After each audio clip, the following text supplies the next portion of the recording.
بسم اللہ الرحمن الرحیم۔ السلام علیکم ورحمۃ اللہ۔ شروع کرتا ہوں اس ذات پاک کے نام سے جس کے قبضہ قدرت میں ہماری جان ہے۔ دوستو، یہ رجب 93 ہجری کا دن تھا جب ایک دراز قد خوبرو اور کڑیل جوان مسلمانوں کے ایک چھوٹے سے لشکر سے خطاب کر رہا تھا۔ مجاہدو، اللہ وحدہ لا شریک کی مہربانی سے ہم اندلس کے سرسبز ساحل پر پہنچ گئے ہیں۔ آپ خوب جانتے ہو کہ مسلمانوں کی مدد اللہ تعالیٰ کیا کرتا ہے اور انشاءاللہ ہم اس کی مدد سے پورے اندلس پر قبضہ کر لیں گے۔ دوستو، ہم اللہ تعالیٰ اور اس کے رسول نبی کریم صلی اللہ علیہ وسلم کے دین کی سربلندی اور مظلوموں کی داد رسی کے لیے نکلے ہیں۔ ساتھیو، رات جب میں سو رہا تھا تو سرکار دو عالم فخر مدینہ سید المرسلین حضور نبی کریم صلی اللہ علیہ وسلم میرے خواب میں تشریف لائے اور مجھے اندلس کی فتح کی بشارت دی۔ جیسا کہ میں اللہ تعالیٰ کی وحدانیت پر یقین رکھتا ہوں، ایسا ہی فتح اندلس پر بھی یقین ہو گیا ہے، مگر میں کسی پر جبر نہیں کرنا چاہتا۔ ساتھیو، یہ مہم معمولی نہیں ہے۔ اس ملک کے چپا چپا پر ٹڈی دل عیسائی بکھرے ہوئے ہیں۔ ہم راستوں سے ناواقف ہیں، پیدل اور بے سر و سامان ہیں۔ ہم تعداد میں بھی بہت کم ہیں، اس لیے ہمیں بہت زیادہ محنت مشقت کرنا پڑے گی۔ میں چاہتا ہوں کہ جو لوگ دل سے جہاد فی سبیل اللہ کی نیت سے نکلے ہیں وہ سب میرے ساتھ رہیں، اور جو لوگ واپس جانا چاہتے ہیں میں ان کو خوشی سے واپس جانے کی اجازت دیتا ہوں۔ وہ واپس چلے جائیں، ان پر کسی قسم کا کوئی جبر نہیں ہے۔ ہر طرف سے آوازیں آنے لگیں، ہرگز نہیں، ہم میں سے ایک بھی واپس نہیں جائے گا۔ اس نوجوان نے کہا، پھر سوچ لیں، کیونکہ اس کے بعد آپ لوگوں کو سوچنے کا موقع نہیں ملے گا۔ تو سب نے کہا، ہم نے خوب سوچ لیا ہے، ہم مسلمان ہیں اور ایک مسلمان کی آرزو فتح یا شہادت کے سوا کوئی اور نہیں ہوتی۔ اس پر اس نوجوان نے کہا، جب ہم میں سے کوئی بھی واپس نہیں جانا چاہتا تو میں یہ سمجھتا ہوں کہ یہ کشتیاں بیکار ہیں، اس لیے سب کشتیوں اور جہازوں کو جلا دو۔ تو مجاہدین نے کشتیوں اور جہازوں کو آگ لگا دی اور تمام مسلمان ساحل پر کھڑے انہیں جلتا ہوا دیکھتے رہے۔ کشتیاں جلانے کے بعد اس جوان نے کہا کہ ساتھیو، تمہارے آگے دشمن ہے اور پیچھے ٹھاٹے مارتا ہوا سمندر۔ اب یا تو سمندر میں کود کر اپنی جان دے دو یا پھر دشمن پر ٹوٹ پڑو اور فتح یا شہادت تک لڑتے رہو۔ اس کارروائی نے مسلمانوں کے دلوں کو جوش و ولولہ سے بھر دیا تھا اور ہر مجاہد نے تہیہ کر لیا تھا کہ وہ اسلام کی فتح یا اپنی شہادت تک لڑتا رہے گا اور واپسی کا خیال تک دل میں نہیں آنے دے گا۔ کمالیہ اردو وائس کے دوستو، یہ داستان شجاعت اس عظیم ترین مجاہد اسلام اور سپاہ سالار کی ہے جسے دنیا طارق بن زیاد کے نام سے یاد کرتی ہے، جو کہ 7,000 مجاہدوں کے چھوٹے سے لشکر کے ساتھ اندلس یعنی اسپین کے ساحل پر اترا اور لاکھوں کے عیسائی لشکروں سے ٹکراتا ہوا آہستہ آہستہ سارے اسپین پر قابض ہو گیا۔ دوستو، آگے بڑھنے سے پہلے میں آپ کو مسلمانوں کے اس حملے کی وجہ بتاتا چلوں کہ کیوں مسلمانوں کو سمندر پار کر کے اندلس پر حملہ کرنے کی ضرورت پڑی۔ دوستو، چونکہ مسلمانوں کی حکومت شمالی افریقہ تک پھیل چکی تھی اور شمالی افریقہ میں موسیٰ بن نصیر اسلامی سلطنت کے گورنر تھے، ایک دن شمالی افریقہ کے ہی ایک قلعہ سبتا جو کہ اسپین کی عملداری میں تھا کا گورنر کاؤنٹ جولین اپنے ساتھیوں کے ساتھ موسیٰ بن نصیر کے دربار میں آیا۔ اس نے بتایا کہ وہ اپنے بادشاہ راڈرک کے خلاف مسلمانوں سے مدد مانگنے آیا ہے۔ شاہ راڈرک ایک انتہائی ظالم اور جابر شخص ہے، اس کی رعایا اس سے نہایت ناخوش ہے۔ میں نے سنا ہے کہ مسلمان دکھی لوگوں کی مدد کرتے ہیں، اس لیے آپ ہماری بھی مدد کریں اور اسپین پر حملہ کر کے ہمیں ان کے ظلم سے نجات دلائیں۔ اگر آپ اسپین پر حملہ کریں گے تو قلعہ سبتا آپ کے حوالے کر دیا جائے گا اور اسلامی لشکر کے لیے کشتیاں بھی ہم مہیا کریں گے۔ موسیٰ بن نصیر نے نہایت اطمینان اور سکون سے ان کی بات سنی اور انہیں تسلی دی اور کہا کہ میں یہ سب احوال اپنے خلیفہ ولید بن عبد الملک کو لکھ کر بھیج دیتا ہوں، وہاں سے اگر لشکر کشی کی اجازت ملی تو ہم اسپین پر حملہ کر دیں گے۔ اس کے بعد موسیٰ بن نصیر نے سارا احوال لکھ کر اپنے قاصد کے حوالے کیا اور اسے دربار خلافت کی طرف روانہ کر دیا، اور اسی دوران 500 سپاہیوں کا ایک چھوٹا سا دستہ اسپین کی طرف روانہ کیا کہ وہ وہاں کے حالات و احوال کا جائزہ لے کر واپس آئے۔ دربار خلافت سے جواب آنے سے پہلے ہی وہ دستہ جو اسپین کی طرف بھیجا گیا تھا وہ واپس آ گیا، اور ان لوگوں نے بتایا کہ واقعی اسپین میں بہت برے حالات ہیں، عام لوگوں پر زندگی تنگ کر دی گئی ہے، اور اسپین پر حملہ کرنا بھی بہت زیادہ مشکل نہیں ہے۔ اتنے میں دربار خلافت سے بھی جواب آ گیا۔ خلیفہ ولید بن عبد الملک نے شمالی افریقہ کے گورنر موسیٰ بن نصیر کو اس حملے کا مکمل اختیار دے دیا۔ جذبہ جہاد سے بھرے ہوئے مسلمان چونکہ پہلے ہی جنگ کی تیاری میں لگے ہوئے تھے اور صرف دربار خلافت میں سے جواب کے منتظر تھے، جیسے ہی دربار خلافت سے جہاد کا جواب آیا تو مسلمان چوک در چوک جہاد میں شامل ہونے کے لیے اکٹھے ہو گئے۔ تجربہ کار لوگوں نے بھی اس جنگ کی کمان کے لیے درخواستیں دیں، لیکن موسیٰ بن نصیر نے 7,000 تجربہ کار جنگجوؤں کو چن چن کر اکٹھا کیا اور اپنے ہی ایک آزاد کردہ بربر غلام طارق بن زیاد کی قیادت میں اس لشکر کو جمعہ کے دن جمعہ کی نماز کے بعد حملہ کے لیے روانہ کر دیا۔ موسیٰ بن نصیر نے مغیث الرومی کو طارق بن زیاد کا نائب بنا دیا۔ طارق بن زیاد کی قیادت میں یہ لشکر اپریل 711 عیسوی میں اندلس کے ساحل پر ایک پہاڑ کے پاس اترا، جس کا نام بعد میں طارق بن زیاد کے نام کی مناسبت سے جبل الطارق پڑ گیا، اور بعد میں اسے جبرالٹر کے نام سے پکارا جانے لگا۔ یہیں پر طارق بن زیاد نے اپنی وہ ولولہ انگیز تقریر کی جسے آپ پہلے سن چکے ہیں، اور یہیں پر اس نے اپنی کشتیاں جلانے کا حکم دیا۔ کمالیہ اردو وائس کے دوستوں، چونکہ شام ہو چکی تھی، اس لیے طارق بن زیاد نے فیصلہ کیا کہ رات ہم یہیں پر کھلے آسمان کے نیچے گزاریں گے اور صبح آگے بڑھیں گے۔ اس لیے مسلمانوں نے رات وہیں پر گزاری اور رات کا زیادہ تر حصہ اللہ بزرگ و برتر کی عبادت میں گزارا۔ صبح نماز فجر ادا کرنے کے بعد یہ چھوٹا سا لشکر اپنی منزل کی طرف نکل پڑا۔ ساحل سے کچھ دور ان کا پہلا ٹکراؤ تھیوڈمیر کے لشکر سے ہوا۔ تھیوڈمیر شاہ راڈرک کا ایک انتہائی تجربہ کار سپہ سالار تھا۔ تھیوڈمیر نے دور سے ہی اسلامی لشکر کو دیکھ لیا تھا اور اپنے لشکر کو جنگ کی ترتیب میں لے آیا تھا۔ مسلمانوں کے مقابلے میں تھیوڈمیر کا لشکر بہت زیادہ تھا۔ سارے کا سارا لشکر زرہ بختر پہنے ہوئے گھوڑوں پر سوار تھا اور ہر طرح کے ہتھیاروں سے لیس تھا، جبکہ ان کے مقابلے میں مسلمان تعداد میں بہت کم اور سب کے سب پیدل تھے، اور ہتھیار بھی سب کے پاس پورے نہیں تھے۔ مجاہدوں نے ابھی اپنے آپ کو ترتیب بھی نہیں دیا تھا کہ تھیوڈمیر کے لشکر نے ان پر حملہ کر دیا۔ وہ جنگی نعرے بجاتے ہوئے مسلمانوں پر حملہ آور ہوئے۔ طارق بن زیاد نے بھی تکبیر کا نعرہ لگایا، جس کے جواب میں تمام مسلمانوں نے بلند آواز میں اللہ اکبر کہا۔ اس نعرہ تکبیر نے کافروں کے دلوں پر ہیبت طاری کر دی۔ جو ہی انہوں نے مسلمانوں پر حملہ کیا تو اسلامی لشکر نے انہیں اپنے نیزوں پر رکھ لیا۔ مجاہد اپنے نیزوں سے گھوڑوں کو گراتے اور اس پر بیٹھے سواروں کو نیزوں سے چھید ڈالتے۔ مسلمان اتنی زور سے نیزے مارتے کہ ان کے نیزوں کی انیاں کافروں کے لوہے کے زرہ بختر کو چیرتی ہوئیں ان کے جسموں میں گھس جاتیں۔ طارق بن زیاد بھی انتہائی بے جگری سے لڑے۔ وہ جس طرف بھی جاتے مردہ کافروں کی لائنیں لگاتے جاتے اور ساتھ ساتھ نعرہ تکبیر اور اپنے جملوں سے مجاہدوں کے دلوں کو گرماتے جاتے۔ ہسپانوی فوجی بھی بے جگری سے لڑ رہے تھے، لیکن مسلمانوں کے جذبہ جہاد کے آگے وہ زیادہ دیر نہ ٹھہر سکے اور جلد ہی ان کے پاؤں اکھڑنا شروع ہو گئے اور وہ میدان جنگ سے بھاگ کھڑے ہوئے۔ مجاہدوں نے ان کا پیچھا کیا اور کچھ کو مار ڈالا، لیکن مسلمان پیدل تھے اور وہ سوار، اس لیے وہ بھاگ گئے۔ ان کا لیڈر تھیوڈمیر بھی جنگ سے بھاگ گیا۔ اس جنگ میں 1100 ہسپانوی فوجی مارے گئے اور صرف 13 مسلمان شہید ہوئے۔ اس پہلی چھوٹی سی جنگ نے ہی پورے اسپین میں مسلمانوں کی داغ بٹھا دی تھی۔ تھیوڈمیر نے اپنے لشکر کو اکٹھا کرنا شروع کیا اور ایک قاصد شاہ راڈرک کی طرف روانہ کیا۔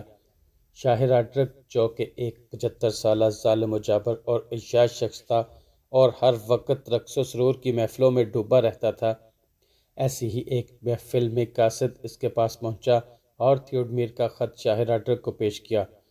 راڈرک نے خط لے کر وزیر اعظم کو دیا۔ اس نے پڑھنا شروع کیا۔ شہنشاہ اسپین، ہمارے ملک پر ایک عجیب قوم نے حملہ کر دیا ہے۔ ان کا لباس عجیب و غریب ہے۔ میں نے تو ایسا لباس کہیں نہیں دیکھا۔ ٹخنوں تک لمبے لمبے جبے پہنے ہوئے ہیں، چوڑے چوڑے دامن اور چوڑی آستینیں ہیں، سروں پر بھی بڑے بڑے کپڑے باندھے ہوئے ہیں، داڑیاں لمبی لمبی اور صورتیں نورانی ہیں، مگر جب لڑتے ہیں تو خون خوار بن جاتے ہیں۔ ایسا جی توڑ کر لڑتے ہیں کہ کوئی قوم بھی ان کے سامنے نہیں ٹھہر سکتی۔ میں حیران ہوں کہ یہ کہاں سے آ گئے ہیں۔ ہمارا ان سے مقابلہ ہوا، ہم نے پورے جوش و شجاعت سے کام لیا، بڑی جانبازی سے لڑے، مگر تمام کوششوں کے باوجود ناکامی ہی مقدر ٹھہری۔ ایسا معلوم ہوتا ہے کہ وہ مرنا نہیں جانتے بلکہ صرف مارنا جانتے ہیں۔ وہ پیچھے ہٹنے کا نام ہی نہیں لیتے اور آگے ہی آگے بڑھتے چلے آتے ہیں۔ ان کا مقابلہ کرنا ضروری ہے۔ اگر ان کو نہ روکا گیا تو وہ سارے اندلس کو تباہ و برباد کر کے رکھ دیں گے۔ انہیں روکنے کے لیے عظیم الشان لشکر لے کر حضور خود تشریف لائیں، ورنہ ان کی جانب سے خطرہ ہے۔ راڈرک اور تمام درباری اس خط کو سن کر بہت حیران ہوئے۔ راڈرک نے اپنے لشکر کے سپہ سالار کو بھی کوچ کرنے کا حکم دے دیا۔ سپہ سالار نے ضروری سامان قرطبہ کی طرف بھیجنا شروع کر دیا۔ اسی اثنا میں طارق بن زیاد کو بھی پتہ چل چکا تھا کہ شاہ راڈرک ایک بہت بڑا لشکر لے کر ان کے مقابلے میں آ رہا ہے۔ طارق بن زیاد نے بھی موسیٰ بن نصیر کو لکھ بھیجا کہ انہیں کچھ اور مجاہد بھیجے جائیں۔ طارق بن زیاد بھی راستے میں چھوٹے چھوٹے قلعے اور آبادیاں فتح کرتے ہوئے قرطبہ کی طرف بڑھے چلے جا رہے تھے۔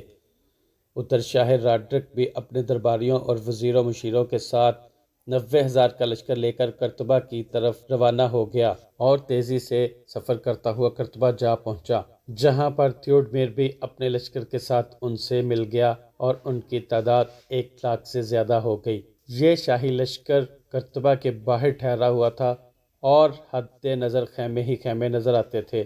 تھیوڈمیر نے شاہ راڈرک کو بتایا کہ مسلمان صرف 7-8 ہزار ہیں، لیکن وہ ایسے لڑتے ہیں جیسے کھیل کھیل رہے ہوں۔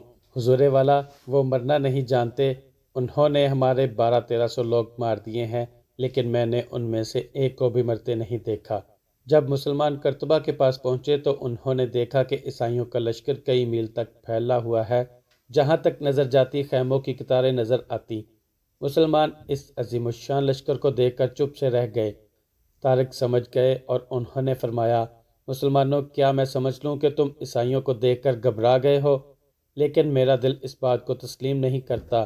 تم ان لوگوں کی اولاد ہو جنہوں نے ملک شام کی حکومت کا تختہ الٹ دیا تھا اور ایرانی سلطنت کو پارا پارا کر دیا تھا۔ یہ لشکر کچھ نہیں ہے، زیادہ سے زیادہ 1,00,000 ہوگا۔ تم 7,000 ہو، 7,00,000 عیسائیوں کے لیے کافی ہو۔ اللہ کو یاد کرو، اس کی عبادت کرو، وہ تمہاری مدد کرے گا، انشاءاللہ تم فتح یاب ہوگے۔ مسلمانوں پر طارق کی اس تقریر کا بہت اثر ہوا اور ان کے دل جوش و ولولہ سے بھر گئے۔ وہ بھی وہاں پر مقیم ہو گئے۔ عیسائیوں نے مسلمانوں کے لشکر کو دیکھ لیا تھا اور وہ انہیں تھوڑے سمجھ کر بہت خوش ہوئے۔ انہوں نے یقین کر لیا کہ جنگ ہوتے ہی ان کا خاتمہ کر ڈالیں گے۔ رات مسلمانوں نے بڑی بے چینی سے بسر کی۔ ان کا خیال تھا کہ عیسائی رات کو مسلمانوں پر حملہ کر دیں گے، لیکن عیسائیوں نے ایسا نہ کیا، لہٰذا مسلمان بھی کمین گاہ سے نہ نکلے۔ صبح ہوئی، انہوں نے باجماعت نماز ادا کی۔ اس روز بھی عیسائی صف بستہ نہ ہوئے۔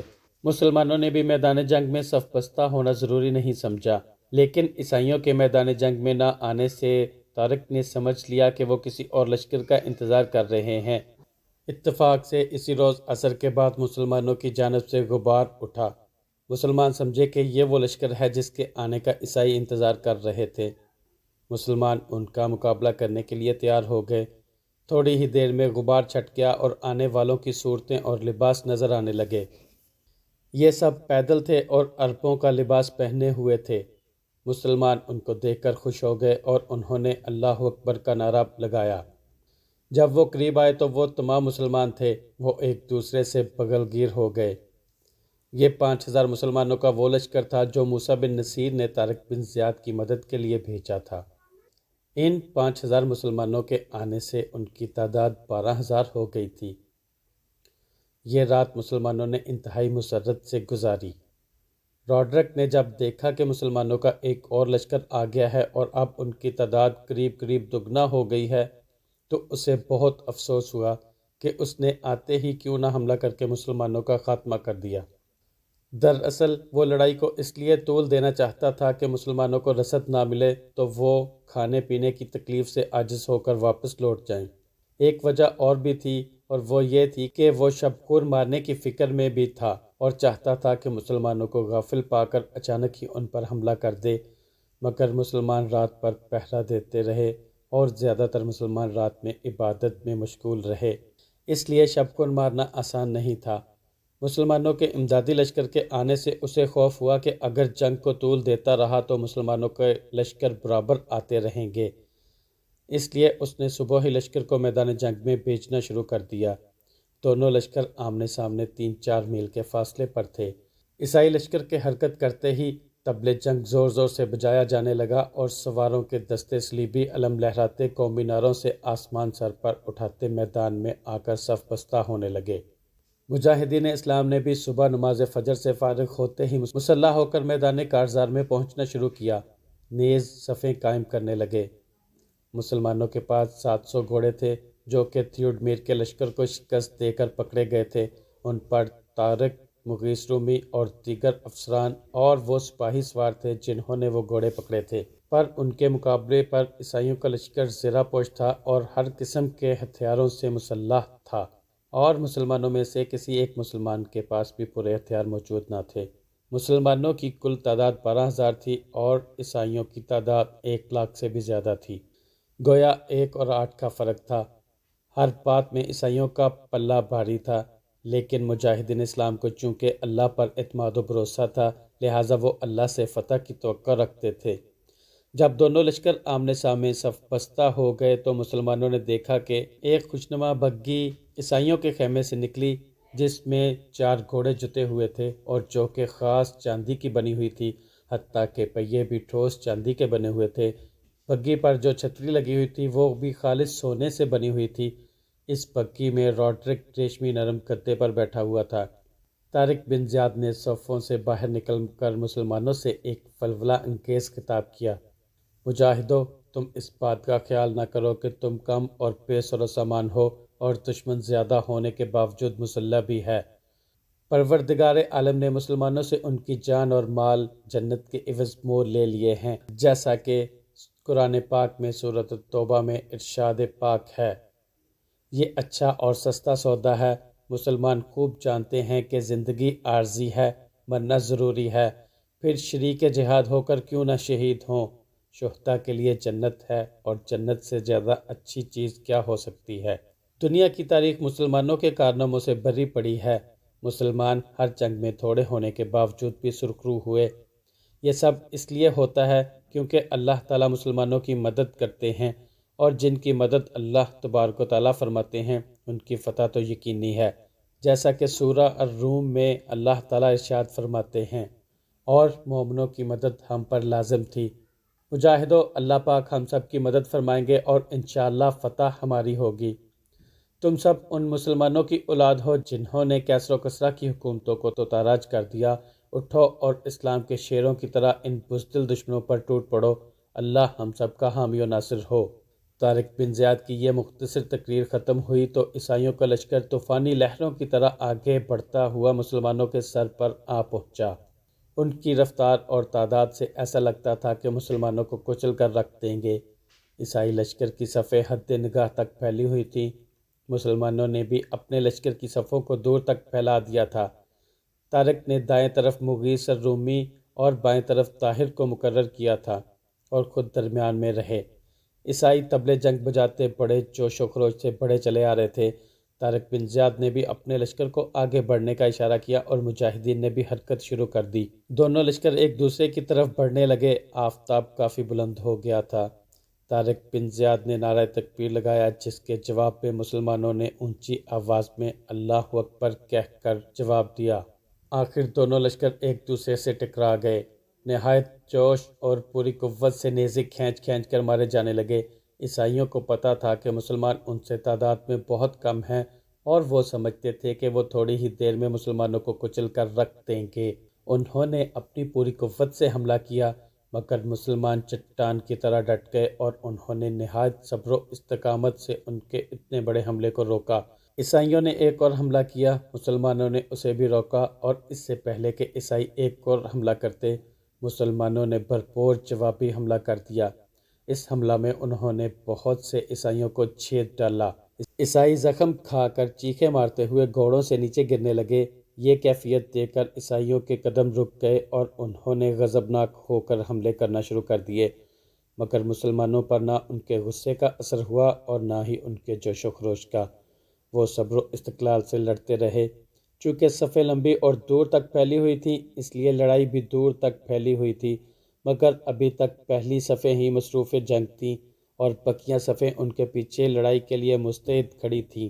بہت سے عیسائی مارے جا چکے تھے اور مسلمانوں کی پہلی صف چونکہ گھڑ سوار تھی، اس لیے وہ چاہتی تھی کہ دشمن کے گھڑ سوار پیچھے موجود پیدل دستوں تک نہ پہنچ سکیں، اس لیے وہ بہت بے جگری سے لڑ رہے تھے۔ اب چونکہ دو بدو لڑائی شروع ہو چکی تھی، اس لیے سب نے اپنی تلواریں نکال لیں اور تلواروں سے لڑائی شروع ہو گئی۔ دوپہر کی چمکتی ہوئی دھوپ میں تلواریں ہی تلواریں نظر آ رہی تھیں، جو کبھی اوپر کو اٹھتیں اور واپس جس پر بھی گرتی اسے خون میں نہلا دیتی۔ ان خون فشاں تلواروں سے بچنے کے لیے ڈھالیں بھی بلند ہوتیں۔ اب جنگ نہایت زور و شور سے شروع ہو گئی۔ بہادر سرفروش کٹ کٹ کر گرنے لگے، ہاتھوں پیروں اور سروں کے انبار لگنے لگے اور خون کا دریا بہنے لگا۔ جو آفتاب بلند ہوتا جا رہا تھا، جنگ کی آگ بھڑکتی جاتی تھی۔ عیسائی مسلمانوں پر اور مسلمان عیسائیوں پر پرجوش حملے کر رہے تھے۔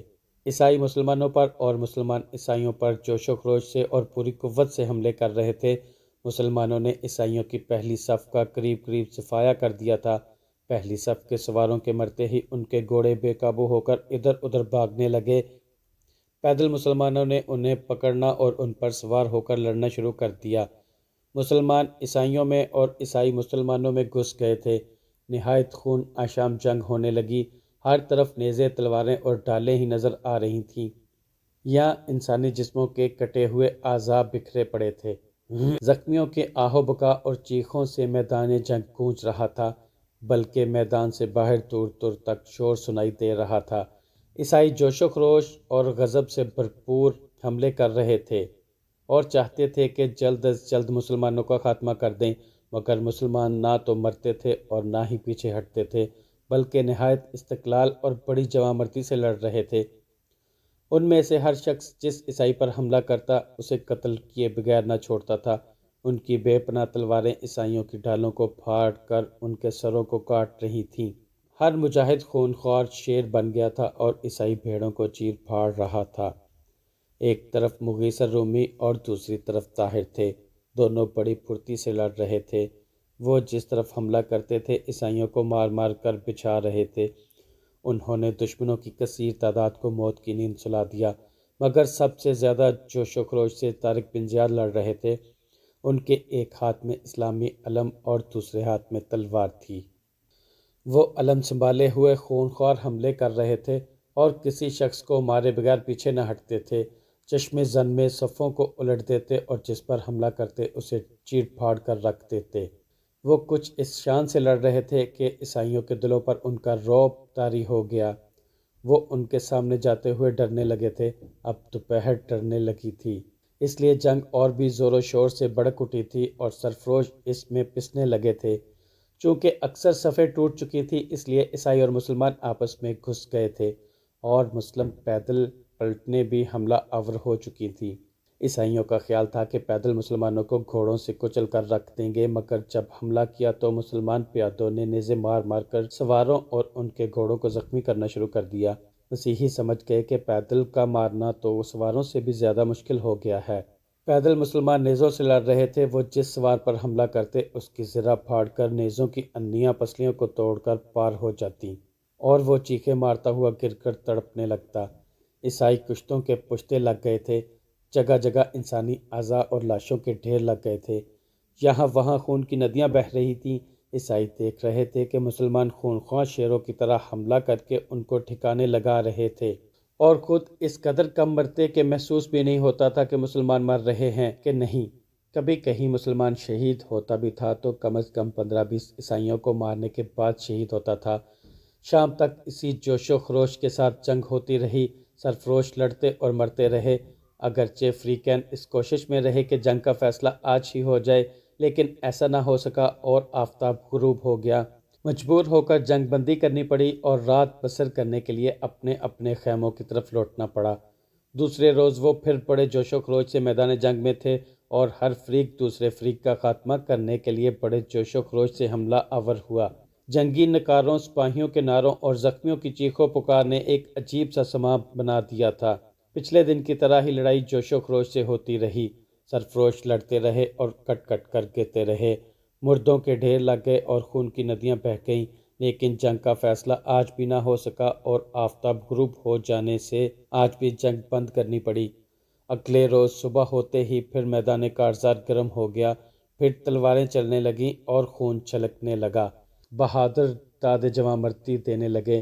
آج بھی سارا دن لڑائی ہوتی رہی لیکن نتیجہ کچھ نہ نکلا۔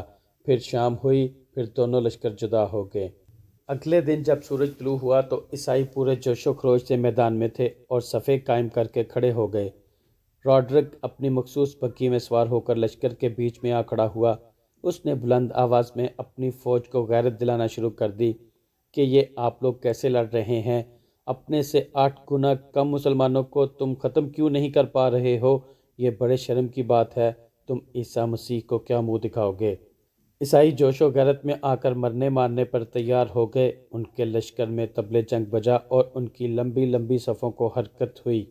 مسلمان بھی صبح کو نماز فجر پڑھتے ہی مسلح ہو کر میدان جنگ میں صفارہ ہو گئے تھے۔ طارق بن زیاد نے ان کے سامنے گھوڑا دوڑایا اور کہا، مجاہدو، 3 روز تک تم نے دشمنوں کا خوب مقابلہ کیا، لیکن اس طرح تو جنگ کا فیصلہ نہیں ہو سکے گا۔ یہ طریقہ جنگ تو مسلمانوں کی روایت کے خلاف ہے۔ ہم مسلمان ہیں اور اللہ کی رضا کے لیے لڑتے ہیں۔ یہ عیسائی کافر اللہ کے دشمن ہیں اور اللہ کی مخلوق کے بھی دشمن ہیں۔ یاد رکھو، عیسائی موت سے ڈرتے ہیں اور اس لیے وہ کبھی کامیاب نہیں ہو سکتے۔ مسلمان موت سے نہیں ڈرتا اور اس لیے اللہ اسے فتح دیتا ہے۔ تم اللہ کے نام لیوا ہو، اللہ کو یاد کرتے ہو، وہ بھی تمہیں یاد کرتا ہے۔ تمہاری جرت اور ہمت تم کو کامیاب کر دے گی۔ اللہ سے فتح و کامرانی کی دعا مانگتے ہوئے زبردست حملہ کرو، انشاءاللہ فتح ہماری ہوگی۔ اس کے بعد طارق بن زیاد نے نعرہ تکبیر لگایا اور تمام مسلمانوں نے مل کر اللہ اکبر کا نہایت ہی پرزور نعرہ لگایا۔ اس نعرہ سے زمین لرز گئی، فضا تھر تھرانے لگی اور عیسائی کانپ گئے۔ نعرہ لگاتے ہی مسلمانوں نے بڑھنا شروع کر دیا۔ دونوں لشکر آمنے سامنے زوردار انداز میں ٹکرائے۔ آج فریقین بڑے جوش و خروش سے لڑ رہے تھے۔ تلواریں چلنے لگیں اور انسانی خون اور ان کے اعضاء کٹ کٹ کر گرنے لگے۔ کہیں پہ ہاتھ اور بازو کٹ رہے ہیں تو کہیں پہ سر، بنا دھڑ کے سر اور بنا سر کے دھڑ گر گر کر تڑپنے لگے۔ خون کے فوارے ابلنے لگے، صفیں درہم برہم ہو گئی، پیدل سواروں میں اور سوار پیدلوں میں گھس گئے اور نہایت خون آشام جنگ ہو رہی تھی۔ حد نگاہ خون آلود تلواریں اٹھتی اور سر اچھلتے نظر آتے تھے۔ عیسائی شور مچا رہے تھے، نکارے بج رہے تھے، ان کی آوازوں سے ایسا شور بپا تھا کہ کان پڑی آواز سنائی نہ دیتی تھی۔ اس وقت ہر شخص خون خوار بھیڑیے کی صورت اختیار کیے ہوئے تھا اور یہ مقابل کو چیر پھاڑ ڈالنے کی کوشش کر رہا تھا۔ جوں جوں آفتاب بلند ہوتا جا رہا تھا، جنگ کا زور بڑھتا جا رہا تھا۔ جس طرح عیسائی مسلمانوں کو کچل ڈالنے کی کوشش کر رہے تھے، اسی طرح مسلمان بھی انہیں رونت ڈالنے کی فکر میں تھے۔ اس میں شک نہیں کہ تعداد کے لحاظ سے مسلمانوں کا عیسائیوں سے اب بھی کوئی مقابلہ نہیں تھا۔ عیسائی سوار تھے اور مسلمان پیدل۔ بہت کم لوگوں کے پاس گھوڑے تھے۔ عیسائی ہر قسم کے ہتھیاروں سے مسلح تھے اور مسلمانوں کے پاس ہتھیار بھی نہ ہونے کے برابر تھے۔ عیسائی زرہ پوش تھے، مسلمان زیادہ تر سادہ کپڑوں میں تھے، مگر اس بے سر و سامانی کے عالم میں بھی وہ نہایت جوش و خروش سے لڑ رہے تھے۔ جس طرف حملہ کرتے تھے، صفوں کی صفیں الٹ دیتے تھے۔ ان کی تلواریں ڈھالوں کو پھاڑ کر سروں کو کاٹ رہی تھیں اور انہوں نے عیسائیوں کی 15-20 صفوں کو الٹ پلٹ کر رکھ دیا تھا۔ اب تک ہزاروں عیسائیوں کو مار ڈالا تھا۔ مغیث الرومی دائیں دستے میں تھے اور وہ نہایت طیش میں آ کر حملے کر رہے تھے۔ وہ گھوڑے پر سوار تھے اور جس طرف جھپٹ کر حملہ کرتے، مردوں کی لائنیں لگاتے چلے جاتے تھے۔ جس جوش و خروش سے وہ لڑ رہے تھے، اسی جوش و خروش سے ان کا دستہ بھی لڑ رہا تھا، اور ان کے دستوں نے بے شمار عیسائیوں کو جہنم واصل کر دیا تھا۔ بائیں دستے میں طاہر تھے، وہ نوجوان مجاہد تھے، لہٰذا وہ غیظ و غضب سے بھرے ہوئے حملے کر رہے تھے، اور ہر حملہ میں 2-4 عیسائیوں کو مار ڈالتے تھے۔ وہ چاہتے تھے کہ کسی طرح عیسائیوں کو جلد از جلد شکست دے دیں۔ ان کا دستہ بھی یہی چاہتا تھا، اس لیے وہ بڑی بے جگری سے لڑ رہے تھے۔ جتنی کوششیں عیسائی مسلمانوں کو قتل کرنے کی کر رہے تھے، اتنا ہی زیادہ خود قتل ہو کر گر رہے تھے، لیکن ان کی تعداد اس قدر زیادہ تھی کہ جتنے قتل ہوتے تھے اس سے زیادہ پچھلی صفوں سے آگے بڑھاتے تھے اور لڑنے لگتے تھے۔ لڑائی نہایت زور و شور سے جاری تھی۔ بہادر زندگی سے بے نیاز ہو کر لڑ رہے تھے اور قتل ہو رہے تھے۔ مسلمان بھی شہید ہو رہے تھے، اکثر گھوڑوں کے سموں سے کچلے جا رہے تھے، بعض تلواروں سے قتل ہو رہے تھے، مگر کوئی مسلمان بھی اس وقت تک نہ شہید ہوتا تھا جب تک وہ 20-22 عیسائیوں کا نہ مار ڈالتا تھا۔ یہی وجہ تھی کہ مسلمان شہید ہوتے معلوم ہی نہ ہو رہے تھے اور عیسائی قدم قدم پر مرتے ہوئے واضح نظر آ رہے تھے۔ طارق لشکر کے قلب میں تھے، اور وہ ایک ہاتھ میں علم لیے اور دوسرے ہاتھ میں تلوار تھامے ہوئے جس شان سے جنگ کر رہے تھے، اس سے معلوم ہوتا تھا کہ ان کی تمنا ہے کہ سارے عیسائیوں کو جلدی جلدی خود ہی قتل کر ڈالیں۔ وہ نہایت تیزی اور پھرتی کے ساتھ جھپٹ جھپٹ کر حملے کر رہے تھے اور دشمنوں کو مار رہے تھے۔ ان کے سپاہی بھی اسی شان سے لڑ رہے تھے۔ انہوں نے 50-50 آدمیوں کے گروہ بنا لیے تھے اور ہر گروہ موت کی لڑائی لڑ رہا تھا۔ انہوں نے دوپہر تک 500 گھوڑے پکڑ لیے تھے اور اس طرح سے 500 پیدل سوار بن گئے تھے۔ ان میں تقریباً 100 سوار طارق کے ساتھ ہو گئے، اور وہ صفوں کی صفیں الٹتے ہوئے راڈرک کی طرف بڑھے چلے جا رہے تھے۔ راڈرک بگھی میں بیٹھا ہوا ساری جنگ دیکھ رہا تھا۔ عیسائی قتل ہو رہے تھے، اسے عیسائیوں کی کم ہمتی اور مسلمانوں کی جرت پر غصہ آ رہا تھا۔ پھر اچانک اسے اپنے قریب ہی شور سنائی دیا۔ اس نے شور کی طرف دیکھا تو طارق بن زیاد اور اس کے ساتھی عیسائیوں کو مارتے اور کاٹتے ہوئے اس کی طرف بڑھے چلے آ رہے تھے۔ وہ گھبرا گیا۔ اس نے فوراً اپنا گھوڑا طلب کیا۔ گھوڑے کے آتے ہی راڈرک بگھی سے نیچے اترا اور گھوڑے پر سوار ہوا، اور اس نے اپنی تلوار میان سے کھینچ لی، مگر جو ہی اس نے تلوار کھینچ کر اٹھائی تو طارق بن زیاد کو اپنے سامنے پایا۔ طارق بن زیاد نے کہا کہ اے بدکار ظالم بادشاہ، ہمت ہے تو میرا مقابلہ کر۔ راڈرک نے اپنے محافظوں کی طرف دیکھا کہ وہ اس کی مدد کریں، لیکن اس کے محافظوں کو طارق بن زیاد کے مجاہدوں نے گھیر رکھا تھا اور کاٹ کاٹ کر گرا رہے تھے۔ ادھر طارق نے تلوار بلند کی اور راڈرک کے سنبھلنے سے پہلے ہی تلوار اس کے سر پر مار دی، جس سے وہ زخمی ہو گیا اور ایک خوفناک چیخ مار کر گر پڑا۔ اتنے میں راڈرک کے محافظوں نے طارق بن زیاد پر حملہ کر دیا اور طارق ان میں الجھ گئے۔ بادشاہ راڈرک کو گرتے دیکھ کر مسلمانوں نے زبردست حملہ کیا اور عیسائیوں کو گاجر مولی کی طرح کاٹنا شروع کر دیا۔ تھوڑی دیر میں ہی ان کے ہزاروں آدمی مار ڈالے۔ عیسائی حملہ کو برداشت نہ کر سکے اور ان کی ہمتیں ٹوٹ گئیں اور وہ ہر محاذ سے شکست کھا کر بھاگنے لگے۔ مسلمانوں نے ان کا تعاقب شروع کیا اور دور تک انہیں مارتے چلے گئے۔ عیسائی کچھ ایسے بدحواس ہو کر بھاگے تھے کہ انہوں نے بھاگتے ہوئے یہ بھی نہ دیکھا کہ کس قدر مسلمان ان کا تعاقب کر رہے ہیں اور یہ ان کا مقابلہ کر کے اپنی جانیں بچا سکتے ہیں۔ تھوڑی ہی دیر میں میدان جنگ میں ایک بھی عیسائی باقی نہ رہا، سب یا تو بھاگ گئے یا مارے گئے۔ اس معرکہ میں عیسائی اس قدر قتل ہوئے کہ انہیں شمار ہی نہ کیا جا سکتا تھا، جبکہ صرف 200 کے قریب مسلمان شہید ہوئے تھے۔ اندلس میں داخل ہو کر مسلمانوں کو یہ عظیم الشان فتح حاصل ہوئی، جس سے ان کے حوصلے بڑھ گئے اور عیسائیوں پر ان کی دھاک بیٹھ گئی۔ یہ وہ خون ریز جنگ تھی جس پر آج تک عیسائی ماتم کرتے ہیں اور اسلامی دنیا ناز کرتی ہے۔ اس جنگ میں راڈرک بھی مارا گیا، یا کچھ روایتوں کے مطابق وہ وہاں سے زخمی حالت میں بھاگ گیا، لیکن وہ دوبارہ کبھی کسی کو نظر نہیں آیا۔ اس عظیم الشان فتح کے بعد مسلمانوں نے سامنے موجود دریا وادی الکبیر کو عبور کیا اور یہاں سے مسلمانوں کا لشکر 3 حصوں میں بٹ گیا۔ مغیث الرومی ایک لشکر کے ساتھ قرطبہ پر حملہ آور ہوئے اور طارق بن زیاد اپنے لشکر کے ساتھ دارالحکومت لیطلا پر چڑھ دوڑے۔ تیسرا لشکر زید کی قیادت میں ملاگہ کی طرف روانہ ہو گیا۔ اس طرح مغیث الرومی نے قرطبہ پر اور طارق بن زیاد نے لیطلا پر قبضہ کر لیا۔ اس فتح کے بعد موسیٰ بن نصیر بھی اپنی حکومت اپنے بیٹے کے سپرد کر کے تلیطلا میں طارق بن زیاد سے آ ملے۔ پھر انہوں نے مل کر شمالی اسپین میں فتوحات سر انجام دی۔ طارق بن زیاد باقی یورپ کی طرف بھی نکلنا چاہتے تھے۔ اس کے لیے انہوں نے خلیفہ ولید بن عبد الملک سے اجازت مانگی، لیکن خلیفہ ولید بن عبد الملک نے موسیٰ بن نصیر اور طارق بن زیاد کو واپس اپنے پاس بلا لیا۔ جب موسیٰ بن نصیر اور طارق بن زیاد دارالحکومت دمشق پہنچے تو خلیفہ ولید بن عبد الملک کا انتقال ہو چکا تھا۔ اس کے بعد سلیمان بن عبد الملک خلیفہ بنے، جس نے خلیفہ بنتے ہی ولید بن عبد الملک کے لگائے ہوئے تمام گورنروں کو چینج کر دیا اور موسیٰ بن نصیر اور طارق بن زیاد کو بھی قید میں ڈال دیا۔ اس کے بعد طارق بن زیاد کی کوئی خبر نہ ملی۔ ایک روایت میں ہے کہ طارق بن زیاد نے 720 عیسوی میں وفات پائی۔ اس طرح 675 عیسوی میں پیدا ہونے والا یہ عظیم مجاہد محض 45 سال کی عمر میں اس دنیا فانی سے کوچ کر گیا، لیکن وہ اپنے پیچھے اپنی جرأت و شجاعت کے ایسے انمٹ نقوش چھوڑ گیا جو رہتی دنیا تک باقی رہیں گے۔ طارق بن زیاد کی قبر کا کوئی واضح نشان موجود نہیں ہے۔